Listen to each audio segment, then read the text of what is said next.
Son Excellence, Mesdames et Messieurs les ambassadeurs, Mesdames et Messieurs les chefs de mission diplomatique et consulaire, Monsieur le coordonnateur résident du système des Nations Unies par intérim, et Mesdames et Messieurs les représentants des agences du système des Nations Unies à Madagascar, Mesdames et Messieurs les directeurs pays et chefs de mission des ONG, Monsieur le directeur général du BNGRC et les membres du staff, Mesdames et Messieurs les directeurs généraux et les directeurs des départements ministériels, tous les membres du CRIC ou comité de réflexion des intervenants aux catastrophes, soit Mesdames et Messieurs les représentants des ministères sectoriels et vous, partenaires techniques et financiers, donateurs nationaux et internationaux œuvrant dans la gestion des risques et catastrophes et de la réduction des risques et catastrophes, plus spécifiquement les acteurs humanitaires. Chers collègues du BNGRC et journalistes, Mesdames et Messieurs, en vos rangs et qualités respectifs, tout protocole observé, bonjour à tous. Aujourd'hui, jeudi 19 août 2021, nous célébrons la Journée internationale des aides humanitaires. Le thème choisi est The Human Race ou la course pour l'humanité. En effet, cette journée de célébration mondiale de l'aide humanitaire sera marquée par notre solidarité avec les personnes affectées par la crise climatique dans le sud de Madagascar. Comme programme, après notre introduction, nous allons voir une série de reportages vidéo sur la crise climatique à Madagascar, spécialement dans le sud. Ensuite, nous allons suivre l'interview de Monsieur le coordonnateur résident du système des Nations Unies à Madagascar.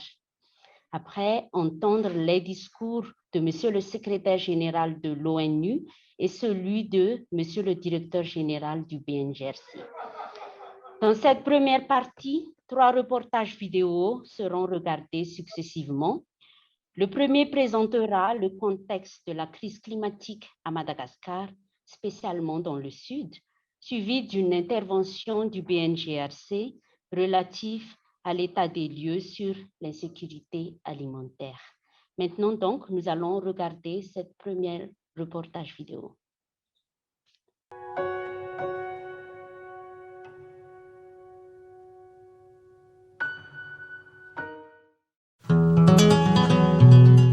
Raha ny ara-tantara no jerena dia efa tany amin'ny taona 2017 tany ho any no nitambiasarany haitany noho ny tsy fahampinana ny tsy fisian'ny rotsakorana ny taty amin'ny faritra Atsimon'ny Nosy ka niteraka tsy fahampitsakafo izay niampy tsy fanjarian-tsakafo mitarazoka niteraka anoanana na kere izany araka ny fomba fiteny aty atsimo. Vokatr'izay tsy misy ny rano na ny osotrono na ny ety mamokatra eny fa natra amin'ny rano entina hiketrehana ny ao ambilany azy. Mazava ho azy fa ny totongana na tsy misy mihitsy ny vokatra no izay anton'izay. Araka izany dia tsy voazao ity resaka kere ity fa efa ela dia ela. On est maintenant dans le Grand Sud de Madagascar, la région d'Andjoui, une zone chroniquement aride et vulnérable aux conséquences de sécheresse cyclique qui entraîne presque tous les 5 ans une situation d'urgence humanitaire. Celle de 2015 jusqu'en 2018 a été très particulière car après 2 années successives de manque de pluie, le phénomène El Niño a accentué la situation, ayant conduit à environ 1 million de personnes en situation d'insécurité alimentaire sévère. La température de la mer augmente, le niveau de la mer est en hausse, les océans deviennent plus acides, le vent marin est plus puissant. Telles sont les manifestations des changements climatiques sur les côtes. La diminution des ressources marines est à craindre. Les blanchissements des coraux sont des phénomènes de plus en plus fréquents. À cause de l'acide et de la température de la mer, les habitants des animaux marins se dégradent. Certaines espèces comestibles migrent et s'éloignent des côtes, ce qui rend précaire la situation des petits pêcheurs et de leurs foyers. Dans la commune de Fokat-Bétinde du district de Tsioumbé, le mouvement des dunes affecte le quotidien et la subsistance des communautés locales. Ny zava-misy teto taloha dia le tany ity nisy ala ny avy ny rivotra mahery fasika tototra ny ala be rehetra zava-maniry simba ny zava-maniry lasa raraky nandalo eo fa ny hazo sy ny isan-karazany fambolena lasa simba ny raraka fa raha fa niforogny ty raraky ty zany raha fa nandripaky tontolo iainany sy toeram-pambolena ary ny biby fiopy agnombe osy agnondry dia nome ay mahararaky zany mandany harena. La sécheresse a toujours marqué les régions du sud de Madagascar. À cause des changements climatiques, la précipitation est en diminution. La hausse de la température est à l'origine de ces changements climatiques et impacte sur l'évolution des végétaux, dont les arbres. La terre s'assèche, les terres ne donnent plus assez de rendement et certaines personnes se livrent à du charbonnage. Cette exploitation a quand même ses limites, puisque la forêt est une ressource qui peut s'épuiser, en plus de libérer des gaz carboniques dans l'atmosphère qui va aggraver la situation. Nous avons regardé la crise climatique à Madagascar et maintenant nous invitons M. Nyanja Raouni Alferu du BNGRC de présenter l'état des lieux sur l'insécurité alimentaire à Madagascar. Madame la présidente de séance, merci de m'avoir accordé donc la parole. Excellences, mesdames et messieurs, honorables invités, chacun en vos rangs, grades et qualités, tout protocole respecté. C'est un honneur pour moi de prendre la parole devant cette auguste assemblée. Ma présentation porte sur l'impact du changement climatique dans le Grand Sud de Madagascar. Comme vous pouvez le voir sur ce slide, une grande partie du Grand Sud et du Grand Sud-Est a été affectée par un des pires sécheresses depuis 1981. On peut voir sur la carte que les zones Grigniari sont fortement affectées par cette sécheresse. Par exemple, en Baturasaka, la partie Grenier du Sud-Est également. Pour le Grand Sud, la population ne s'est pas encore totalement remise des différents chocs que, voilà, la population est de nouveau frappée par cette sécheresse exceptionnelle, par le Covid-19 et ses effets induits, par les évasions de chenilles légionnaires, de criquets et autres ravageurs de culture. Le bilan est lourd.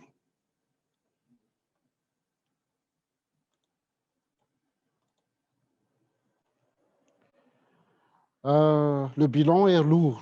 Premier résultat, on s'attend à ce que d'ici le mois de décembre 2021, 1,31 million de personnes, soit 49% de la population locale, soit classée en insécurité alimentaire aiguë élevée, ou IPC 3 et plus, et 5 districts seraient donc en phase 4 avec 28 000 personnes en phase de catastrophe. Deuxième résultat, on s'attend à ce que 500 000 enfants nécessiteraient des prises en charge nutritionnelles. Parmi ces 500 000 enfants, 100 000 sont prévus en masse ou malnutrition aiguë sévère et 400 000 en MAM ou malnutrition aiguë modérée. 2 districts seraient en phase 4 jusqu'en décembre 2021 et 6 districts sont prévus en phase 4 jusqu'en mars 2022. Ce qu'il faut savoir, c'est que le taux de prévalence du MAG dans les districts du Sud n'a jamais été aussi élevé que pendant cette année. Une analyse de risque de famine, c'est-à-dire sur la possibilité de famine sur la base des pires scénarios possibles, constitue le troisième résultat. L'analyse a porté sur 3 districts, à savoir Ambuvumbe, Ambosaretsim et Ampani. Ce sont les districts les plus affectés par la sécheresse, aussi bien sur le plan sécurité alimentaire que sur le plan sécurité nutritionnelle. De cette analyse est sorti le constat suivant. Ambuvumbe présente une possibilité de risque de famine. Le taux de couverture des aides y est faible. le district est en phase 4, aussi bien pour l'IPC malnutrition aiguë que pour l'IPC insécurité alimentaire aiguë. Le taux de MAG dépasse les 20%, même pendant le début de la période de récolte. Quatrième résultat, avec une simulation basée sur les pires scénarios possibles et en utilisant l'outil LIAS du cadre d'analyse HEA ou Household Economy Approach, le nombre de populations présentant de déficits de survie et de déficits de protection de moyens d'existence dépasserait le cap des 2 millions de personnes. Les hypothèses, à titre de rappel, sont, pendant cette période, c'est le pic de la malnutrition, c'est le pic de la soudure. Il y a donc une vulnérabilité accrue, une vulnérabilité saisonnière, l'impact et les effets induits du Covid-19, l'inflation, les opportunités de travail faibles, la faible couverture des aides et les problèmes logistiques liés donc à la vétusté des routes à cause de la pluie sont les facteurs qui influencent cette situation.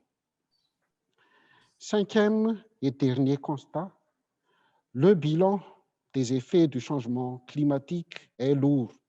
La récurrence des sécheresses sévères est devenue très courte. L'intervalle de temps entre deux crises alimentaires s'amenuise et les coûts des urgences augmentent au fur et à mesure. L'insécurité alimentaire dans le Grand Sud est devenue chronique. Les causes de l'insécurité alimentaire sont nombreuses et le changement climatique constitue le principal facteur de vulnérabilité. Récurrence de la sécheresse, pluies mal réparties, des pluies intenses sur une période très courte, les vents asséchants, les stratégies d'adaptation et de survie des ménages qui accélèrent la dégradation environnementale et qui accélèrent donc les effets du changement climatique.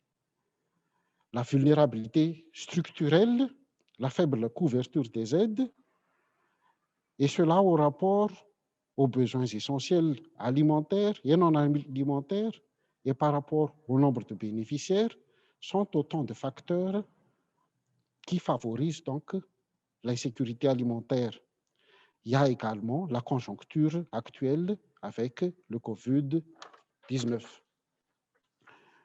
Tout cela amène à conclure que notre réaction, les aides et assistance humanitaire permettent de sauver des vies, de soulager bien des maux, mais les problèmes chroniques nécessitent des actions de développement et une synergie entre les actions d'urgence et les actions de développement. Madame la Présidente, Excellences, Mesdames et Messieurs, honorables invités, c'est sur ces propos que je clôt mon intervention. Merci de votre attention. Merci.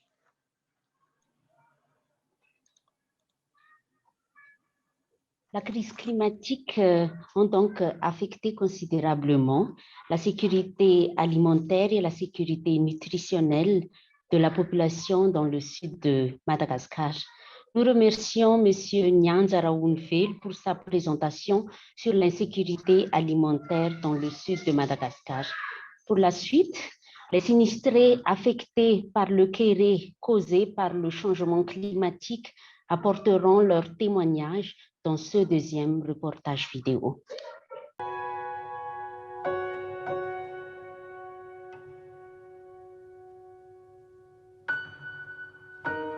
Efa 3 taogna zay tsy mahazo rano jaly zahay. Ty rano amahay atoy tena izay ty mahaky anay voaloha resaky rano zay. Satria ndra ty hany hohany ay kidikidiky koa mbe avaro ay hiviliana ay rano. Mikitaky ny feoko reraky ve toa fa mizay ty raha hanigny tsy misy raha handraraky io. Tsy misy raha hanigny. Ama mizay le ndra rano nora ndra fambolea tsy misy tany hambolea. Tsy misy ndra raky. Fa le manao itova mizay ty hanigny. Na tsisy fambolena le maty zahay. Dati mamboly zahay nan'izao, ilay koa n'izao hany valala. Za satria valala henan'izao le feno koa tentetekany. Tsy hita ty hata ay fa le ty hata ay le fa hanao antsoavoka zahay na mba misy ty magnampy anahy hamono iny. Zahay amizao mamboly fa ay famboleagna vahaoregna ay tsy seho hany zahay tsy misy vola habilita. Tsy mambe tsy maharombaka. Tsy misy vola zahay habilita. Amin'ny ty antson-jaiky zahay na mahita mahandro injoy tsy mahita le mahandro na hariva na mahita. Tsy mahita le miroro. Raha mba fantatsy fa tsy mahavelo tegna tsy misy raha takariko totriny raiky. Zagnahary avao mba magnampy antegna andriamantegna agnantaho hany.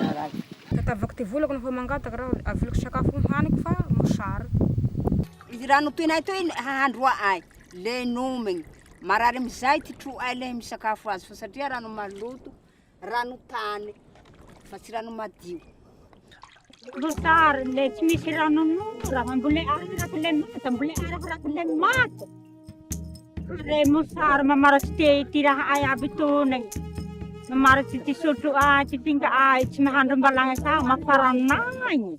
Mafebe loatsy ty keregny to ty ama ay ato.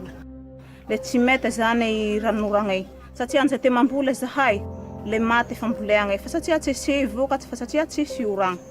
May be le haina andro.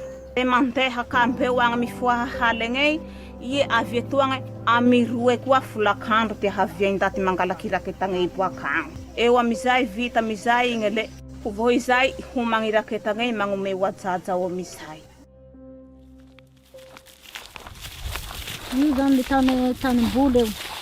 Tanimboly agny naniky toe tsy misy vola, tsisy ranonora. Tsisy raha hambolenay aminy zany hanakeo fa satria tsisy ranonora hanakeo. Ty fitoera androhy malaza zany matanjaka satria mivezeveze no fo satria ve ty kere toy tsy misy sakafo zahay fa leha tsy fanjakagna zahay le faniveny zama. Marare tsy salama reraka ny tsisy lio aby fiaigna.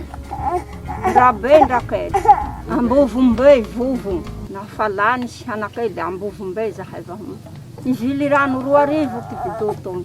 95% ny population eto Ambomalaza dia tratsiny zay tsy fanjariana sakafo zay daholo. Manamafy azy zao noho hoe tsy fisiany ty rano ty dia tsy afaka mamboly le olona. Asiany rivotra be mifofofo dia maty ndray koa ny volo igny tsy andaniny finanany biby an'le le zavatra voleny zareo dia vao maika tena tsisy na ho tsapatsapa na biby tahirizina koa raha noho tsy fisiany rano maty ho azy igny. Zay zany tena olana. Dans ce reportage, vous avez vu les vulnérabilités au changement climatique et les dégâts sur la vie quotidienne de la population dans le sud suite à la crise climatique. Ils ont cité entre autres le non-accès à l'eau, la diminution de la productivité agricole, l'insuffisance alimentaire, etc. Le troisième reportage vidéo portera sur les assistances humanitaires réalisées par le système des Nations Unies et le gouvernement malagasy, toujours dans le cadre des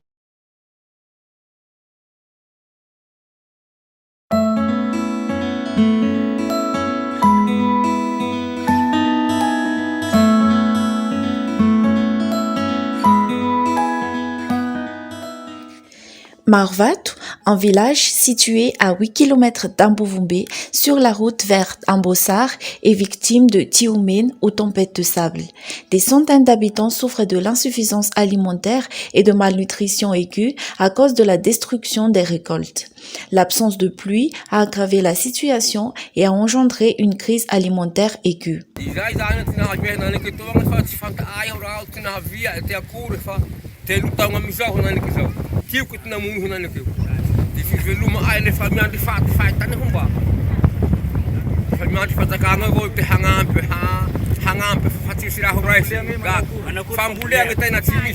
Pour une toute première fois, les poches de phase 5 de l'IPC, la phase la plus critique en matière de sécurité alimentaire, ont été enregistrées. Selon les statistiques, 27 000 enfants souffriraient de malnutrition aiguë sévère d'octobre 2020 à avril 2021. Devant la sécheresse qui s'est prolongée et ses conséquences, le système des Nations Unies à Madagascar soutient les plus vulnérables. Grâce au flash à piles et l'utilisation du fonds CERF, des vies ont pu être sauvées.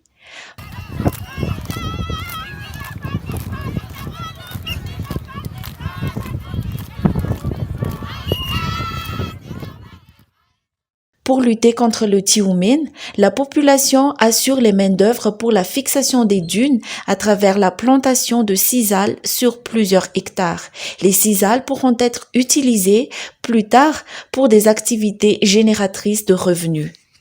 Des consultations, des soins et distribution des rations alimentaires et d'eau ont été offerts aux couples mère-enfant.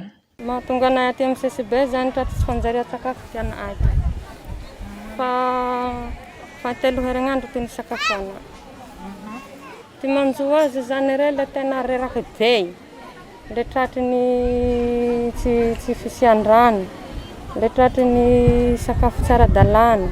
Nafa nitratry ty tsy fanjaria-tsakafo teto mizay zany zahay tena niova zany ty fiaigna ay amile rano madio sy savony izay ampiasa ay. Izahay mamboly fa tsy misy ranon'oragna, tena maigny toeragna misy anahy hanany zao. Ty hetaheta ay zany mba vonjegny zahay mitarigna andro hanany zao tosy karaha-tsakafo. Béar, l'une des communes avec IPC 5, est un site intégré qui, autour de la distribution alimentaire et du renforcement avec le CSP2, donne l'opportunité de faire la distribution des rations alimentaires par ménage et d'avoir les services en termes de consultation prénatale et obstétrique, ainsi que la sensibilisation sur la violence basée sur le genre. Nous sommes ici sur le site de Béar, qui est un site classifié en phase IPC 5, qui veut dire que les populations sont dans une situation d'insécurité alimentaire qui avoisine la situation de famine. Et en plus de cette situation d'insécurité alimentaire très aiguë et sévère, nous avons une situation de malnutrition aiguë sévère qui se caractérise par la présence de centaines d'enfants avec leur maman qui les accompagne. Donc sur ce site, comme vous voyez, nous avons non seulement la distribution des rations alimentaires qui accompagnent les enfants de moins de 5 ans qui sont aussi pris en charge pour le traitement de la situation de malnutrition aiguë sévère. C'est un site intégré qui, autour de la distribution alimentaire et autour du référencement qui est fait par le CSB avec les enfants qui sont en situation de malnutrition aiguë sévère, nous donne l'opportunité de faire la distribution des rations alimentaires, de faire la prise en charge des cas de malnutrition aiguë sévère et au-delà d'avoir les services comme ceux de l'UNFPA en termes de consultation prénatale, en termes de consultation obstétrique, en plus des interventions de l'UNICEF et du PAM. Au-delà de ces interventions, nous avons noté également que les services de l'État sont également en présence. Tout à l'heure, nous avons échangé avec M. le maire qui nous a montré clairement que ça a été aussi une opportunité d'établir les listes d'état civil. Nous avons la possibilité également de prendre avantage de ce site pour que l'OMS vienne également en appui à ces activités, tout comme la FAO qui est en train de regarder les aspects de livelihood, de moyens de survie.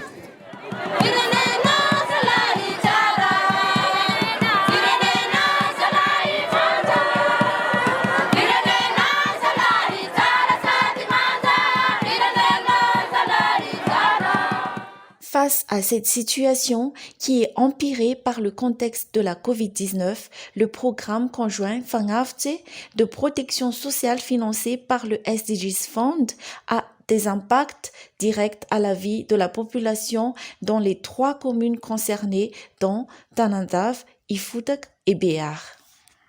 Rassembler le maximum de services, avoir le maximum d'impact, aller au-delà de résilience et essayer de se mettre sur la voie, la consolidation des acquis des interventions, tel est le type de modèle que le système des Nations Unies voudra avoir pour éviter le cercle vicieux du Kéré dans le sud et ne laisser personne pour compte.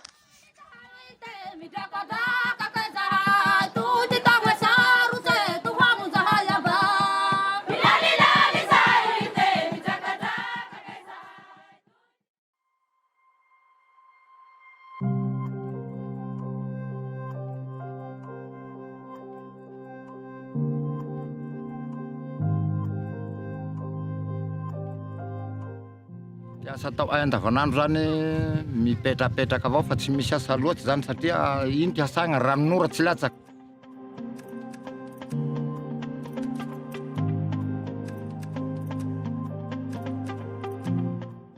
Fanjakagna zany tena isaora ay be dibe zany satria ireky iny magnampy anay fa ty tsy mahatratsy amty raha toy lava be loatsy fa ireky tena magnampy mihitsy.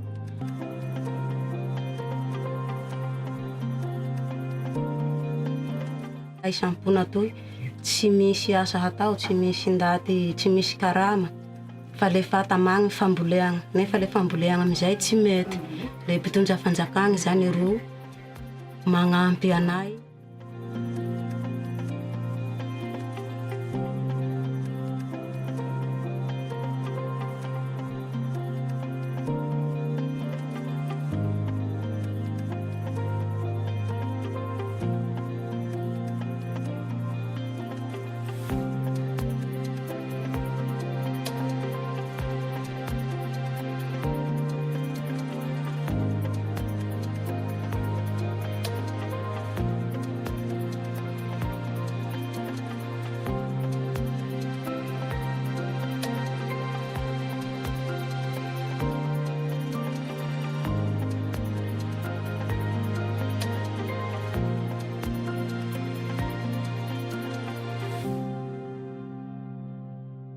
Nous avons regardé donc les assistances humanitaires réalisées par le système des Nations Unies, mais également par le gouvernement malagasy. Cette vidéo a montré la solidarité nationale et nationale pour résoudre tous les problèmes liés à la crise climatique dans le sud de Madagascar. Nous avons vu la prise de responsabilité pour tous. Pour terminer cette première partie, nous regarderons ensemble une interview du coordonnateur résident du système des Nations Unies à Madagascar. Alors, monsieur le coordonnateur résident, suite à la visite du directeur exécutif de PAM, monsieur David Bisley, il a été relayé dans les médias que la situation au Grand Sud est complètement causée par le changement climatique. Durant votre visite, est-ce que vous avez vu les effets néfastes du changement climatique et pouvez-vous partager avec nous quelques exemples palpables? Merci de m'avoir aujourd'hui. J'ai effectivement participé à cette visite de terrain où j'ai vu de mes propres yeux les effets du changement climatique. Cette situation fait vivre aux populations, disons, des conséquences du changement climatique, c'est-à-dire une situation qu'elles n'ont rien fait pour créer. J'ai vu de mes propres yeux des populations qui sont classées en IPC 5, c'est-à-dire des populations qui vivent dans une situation de presque famine. Ce qui m'a le plus frappé, c'est que ces populations ont tout perdu au point où elles sont endettées. Et quand on fait des interventions comme les transferts monétaires, ces populations sont obligées de rembourser les dettes et il ne leur reste plus rien. Ça veut dire qu'on doit prendre des actions rapides pour essayer de mettre en place des filets sociaux si on veut casser le cycle vicieux de l'endettement pour sortir ces populations de cette situation. Pendant ma visite, on a également visité un certain nombre d'endroits où les tempêtes de sable ont complètement englouti les terrains agricoles. Les populations n'ont absolument plus rien pour cultiver ces terrains agricoles. J'ai été particulièrement frappé par le fait qu'on est arrivé à un endroit où les Nations Unies apportent le soutien, notamment un programme du PNUD pour stabiliser les dunes à travers les plantations de sisal. L'euphorie avec laquelle ces populations nous ont accueillis, les expressions et les demandes d'en faire beaucoup plus pour couvrir les dunes m'ont fait dire qu'il y a de l'espoir. Ces populations ont bien compris qu'en fixant les dunes, ça leur permet de protéger les terrains agricoles et donc de de produire plus. De la même façon, j'ai rencontré des populations qui, à travers des interventions de la FAO et du PAM, cultivent, par exemple, les haricots pour leur propre consommation. Ce soutien est apporté par la FAO. Le PAM leur apporte de l'assurance contre les effets néfastes, justement, du changement climatique, notamment la sécheresse. Ces populations sont beaucoup plus à même de confronter les effets néfastes de cette sécheresse qu'elles vivent. Si nous pouvons mettre à l'échelle, disons, ce type d'activité pour le plus grand nombre, afin de sortir les populations de l'assistance de très court terme. Monsieur le coordonnateur résident, parlons de l'appel à l'aide, ce qu'on appelle le flash appeal. Depuis le début de l'année 2021, les bailleurs ont contribué généreusement plus de 40 millions de dollars pour permettre aux partenaires dans l'humanitaire pour atteindre 800 000 personnes qui ont besoin d'aide en urgence. Cependant, cet appel d'aide, qui est en cours de révision d'ailleurs, n'est qu'à 53% financé à ce point. Et les humanitaires à Madagascar invitent les bailleurs, la communauté internationale, à renforcer le soutien aux organisations qui sont dans le pays pour qu'ils puissent urgemment donner de l'assistance et sauver des vies dans le Grand Sud. Est-ce que vous pouvez nous expliquer pourquoi ceci est urgent? Merci bien. Vous savez, le premier flash appeal a été lancé en janvier 2021 conjointement avec le gouvernement. C'est d'ailleurs le lieu pour moi de remercier les donateurs qui ont été très généreux par rapport à ce premier flash appeal. Malheureusement, la sécheresse s'est prolongée de telle sorte que on est arrivé à la période de récolte en mai-juin sans presque rien du tout au niveau des populations affectées par la sécheresse. Comme je vous l'ai dit, sur le terrain, il y a des terres entières qui sont englouties, par exemple, par les tempêtes de sable. C'est la marque que les populations ont perdu énormément en termes de récolte. Le peu de récolte que les populations ont pu faire risque de s'épuiser dans les 2 prochains mois, juste avant la saison de soudure. Et on risque de se retrouver dans une situation où non seulement la sécheresse a été prolongée, l'échelle géographique de la sécheresse s'est étendue, contrairement aux sécheresses passées. Les populations n'ont pas de récolte, vont se retrouver en période de soudure, n'auront aucun moyen, par exemple, non seulement pour se nourrir, pour avoir l'accès à de l'eau potable, ni prendre soin des soins de santé primaires, ni d'envoyer même leurs enfants à l'école, à plus forte raison, acheter des semences pour cultiver. Parlant de ce dernier point d'ailleurs, il y a une préoccupation majeure liée au fait que le premier flash appeal n'était pas suffisamment financé dans sa composante agriculture. Nous faisons face aussi à une situation où, sur le terrain, il y a un risque d'invasion acridienne. Il y a 2 semaines de cela, le ministre de l'Agriculture lançait justement l'alerte par rapport à ce phénomène.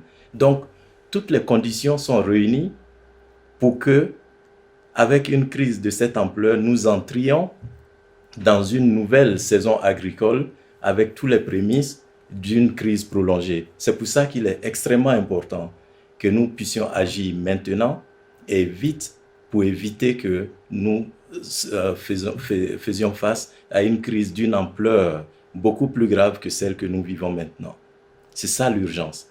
Donc, j'aimerais en appeler aux partenaires pour que nous puissions, dans le cadre de ce deuxième flash appeal que nous sommes en train de mettre en place conjointement avec le gouvernement, pouvoir mobiliser les ressources pour que nous puissions répondre le plus rapidement possible.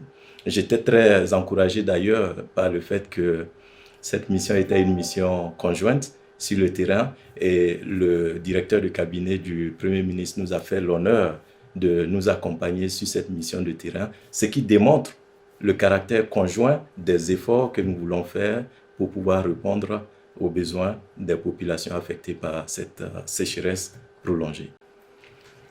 Alors, je pense que par rapport à cette situation du Sud, la solution de cette situation du Sud est une solution de long terme.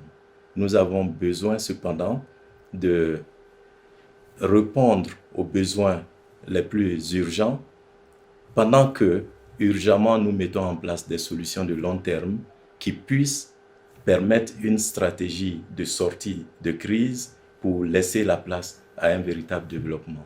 Et je pense que la solution passe par la résilience, en même temps que nous intervenions pour répondre aux besoins urgents, de faire une résilience et de mettre en place des solutions de long terme. Ce n'est qu'à ce prix que nous pourrions réellement juguler cette crise.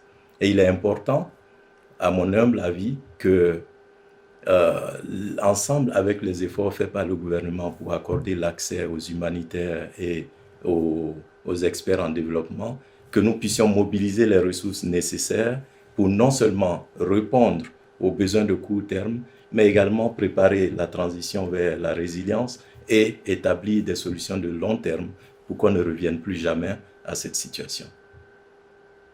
Dans cette interview, le coordonnateur résident du système des Nations Unies à Madagascar a évoqué les effets néfastes concrets du changement climatique sur la vie de la population qui vit dans le sud de Madagascar et certaines mesures d'adaptation prises, notamment face à la sécheresse.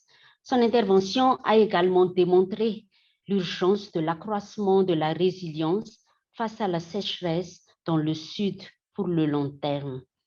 Aussi, tenons-nous à remercier la présence effective du coordonnateur résident par intérim à cette cérémonie virtuelle.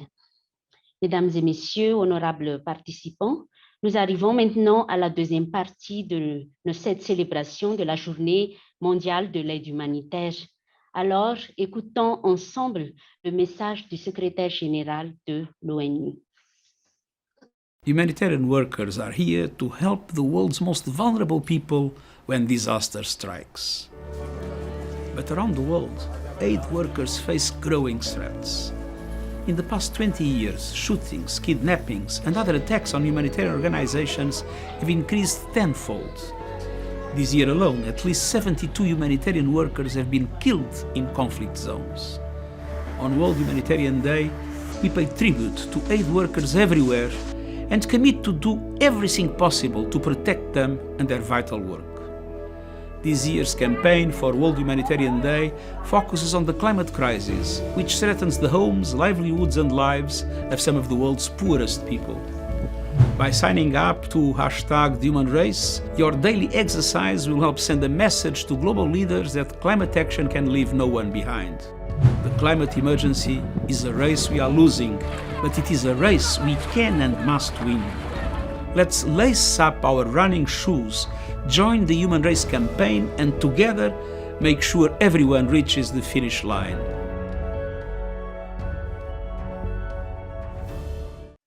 Pour terminer déjà la série de discours, nous invitons respectueusement Monsieur le Directeur général du BNGRC de bien vouloir présenter son allocution. À vous la parole, Monsieur le DG. Chers partenaires, chers collaborateurs, mesdames et messieurs, en cette journée de célébration mondiale de l'aide humanitaire sous le thème The Human Race, en solidarité avec les personnes affectées par la crise climatique, l'honneur me choisit de prendre la parole au nom du Bureau national de gestion des risques et des catastrophes à Madagascar. Littéralement, The Human Race est une course de l'humanité. Il ne s'agit pas, à proprement parler, d'une course de sport, quoique la parabole est parfaite, mais plutôt d'une course dans la mise en œuvre de l'accord de Paris sur le changement climatique, lequel s'inscrit dans les cadres du sondage. C'est une course pour sauver des vies et des moyens de subsistance, quand une urgence ou une catastrophe affecte une ville et une région. Cette course dans laquelle nous, acteurs humanitaires, nous sommes formés et engagés, consiste à, d'abord, une partie sprint pour sa phase de réponse d'urgence, aux urgences. Et ensuite, une partie marathonienne pour les autres phases du cycle HRC, à commencer par la phase du relèvement précoce. C'est une course que nous devons de gagner dans le contexte mondial du bouleversement climatique. Si la logistique humanitaire apparaît comme le premier facteur de la réussite dans la partie sprint, l'intégration de la RRC dans toutes les phases du cycle de GRC et dans toute planification et mise en œuvre des activités de développement en est, pour la partie marathonienne, et devrait mobiliser toutes nos attentions. La crise climatique affecte notre monde. Elle se manifeste par des cyclones et des inondations par-ci, de l'augmentation du niveau de mer et de la hausse de la température de l'eau par-là, des sécheresses, incendies ailleurs. Ces impacts sont toujours dévastateurs et dramatiques. Aucun continent n'est épargné. C'est tellement vrai quand nous faisons les points de ce qui se passe dans le monde en général et à Madagascar en particulier. En effet, Madagascar est situé dans une zone du sud-ouest du bassin de l'océan Indien où les catastrophes d'origine naturelle et anthropiques sont les plus récurrentes. Les catastrophes d'origine naturelle dans cette région relèvent des catégories suivantes: climatologique, cyclone et sécheresse; géologique et tectonique, tremblement de terre et tsunami; hydrologique, inondation et raz de marée. Madagascar est d'ailleurs classé dans les 3 premiers rangs de pays les plus vulnérables aux effets climatiques. Il est le premier pays dans le monde à subir la famine à cause du réchauffement climatique sans qu'aucun conflit ne soit en cause. Nous devons collaborer avec toutes les entités pour que la crise climatique est au cœur des préoccupations.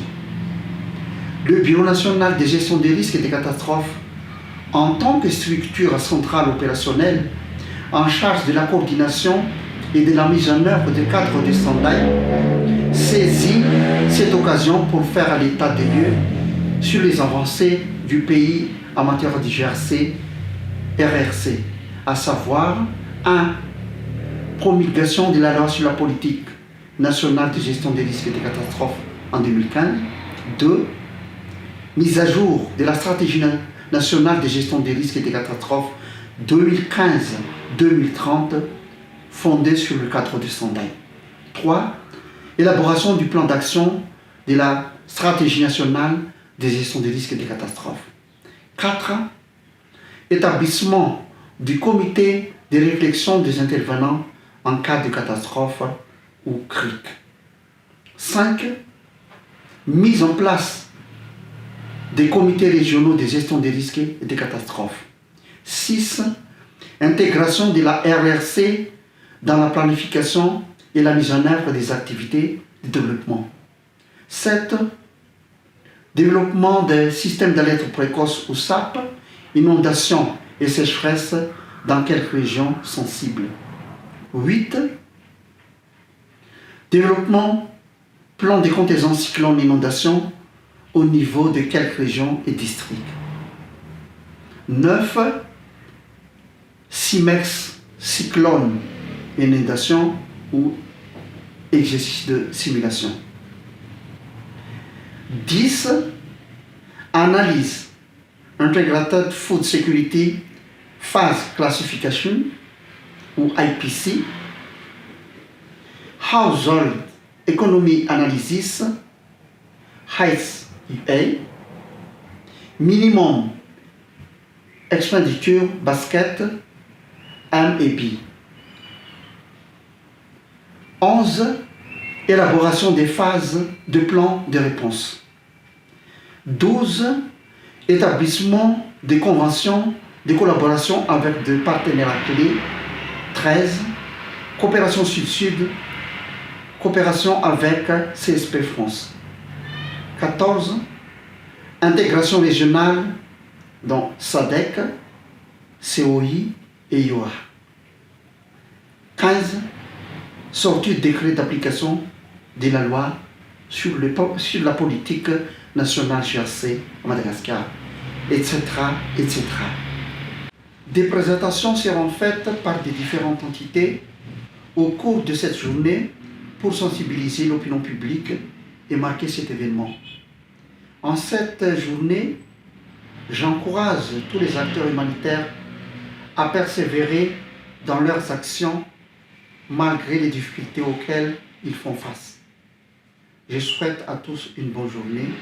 Merci de votre attention. Merci, Monsieur le Directeur général du Bureau national de gestion des risques et des catastrophes, pour son discours.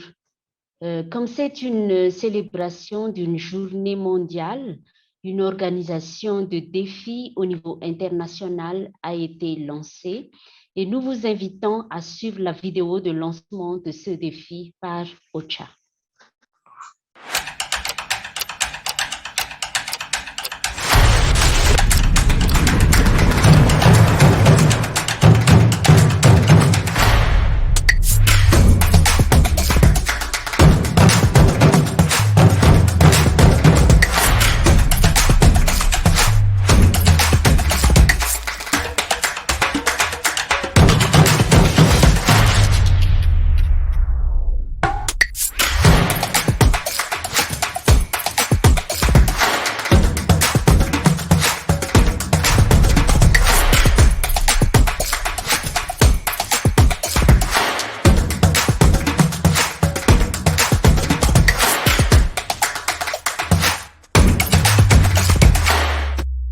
Le BNGRC a relevé ce défi chaque jour. Nous vous invitons à notre tour à prendre aussi le relais à cette course pour l'humanité, pour marquer notre engagement ensemble et afin de terminer en beauté donc cette cérémonie et montrer l'exemple, le BNGRC vous propose cette vidéo.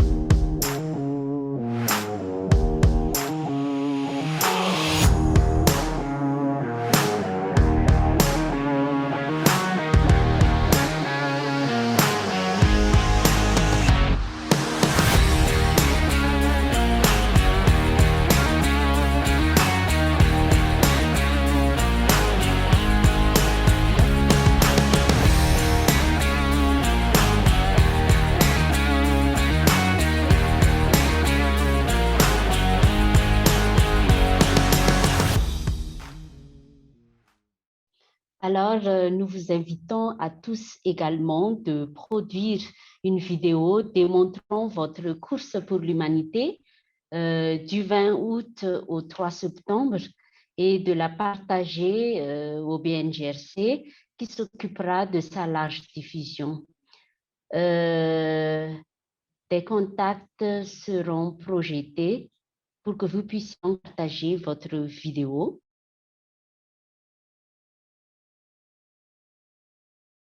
Mesdames et messieurs, sur ce, nous vous remercions beaucoup pour votre assistance qui a honoré cette cérémonie de célébration de la Journée mondiale de l'aide humanitaire à Madagascar.